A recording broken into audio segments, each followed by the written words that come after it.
Hello everyone, আমি বৈশাখী। আপনাদেরকে আমার চ্যানেলে স্বাগত। বন্ধুরা, সামনে আসছে সরস্বতী পুজো। এই সরস্বতী পুজো উপলক্ষে স্কুল, কলেজ, ক্লাব সব জায়গায় খিচুড়ি ভোগ করা হয়।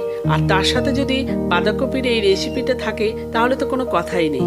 তার জন্য খুব অল্প সময়ের মধ্যে এই রেসিপিটা আমি দেখাচ্ছি, কাজে ভিডিওটা একদম স্কিপ করবেন না। প্রথমে কড়াই তেলটা গরম হয়ে গেছে, এরপর 1 চামচ জিরে ফোড়ন দিলাম, একটা শুকনো লঙ্কা ফাটিয়ে দিয়ে দিলাম, একটা তেজপাতা, 2টো দারচিনি, 2টো লবঙ্গ দিয়ে মশলাটা ভাজা ভাজা হয়ে গেলে টুকরো করা আলুগুলোকে দিয়ে দিলাম। এরপর 1 চামচ হলুদ আর পরিমাণ মতো নুন দিয়ে দিলাম। অল্প একটু নাড়িয়ে নিয়ে ঢাকা চাপা দিয়ে দিলাম। এরপর আলুগুলো ভাজা হয়ে গেছে, কয়েকটা টমেটো কুচি দিয়ে দিলাম।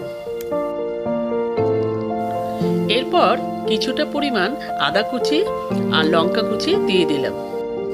এরপর আবারও নাড়াচাড়া করে ঢাকা চাপা দিয়ে দিলাম।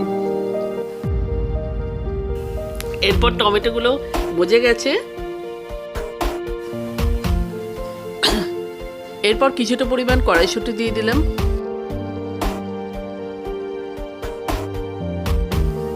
এরপর 1 চামচ জিরে গুঁড়ো দিয়ে দিলাম, আর দিলাম 1 চামচ ধনে গুঁড়ো আর 1 চামচ লঙ্কা গুঁড়ো দিয়ে দিলাম। এরপর ভালোভাবে নাড়াচাড়া করে ধুয়ে রাখা বাঁধাকপিগুলো দিয়ে দিলাম। এরপর বাঁধাকপিকে মশলার সাথে ভালোভাবে মিশিয়ে নিতে হবে।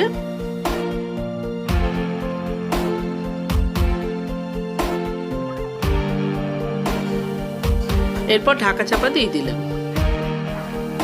এরপর বাঁধাকপিটা সিদ্ধ হয়ে গেলে পরিমাণ মতো চিনি দিয়ে দিলাম। আবারও নাড়াচাড়া করে নিলাম।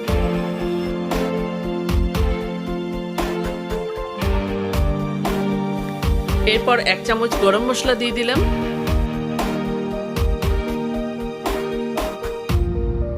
আর দিয়ে দিলাম 1 চামচ ঘি। বাড়ির পুজো বা স্কুল কলেজের পুজো সবাইতেই খিচুড়ির সাথে এইরকম বাঁধাকপির রেসিপি মেলবন্ধন যেন জমে ওঠে। এরপর রেসিপিটা আমার রেডি হয়ে গেছে, এরপর প্লেটে সার্ভ করে নিলাম। আমার ভিডিও দেখে যদি আপনারা উপকৃত হন তাহলে চ্যানেলটাকে করে দেবেন সাবস্ক্রাইব আর একটা লাইক করে দেবেন। Till then, take care, bye by.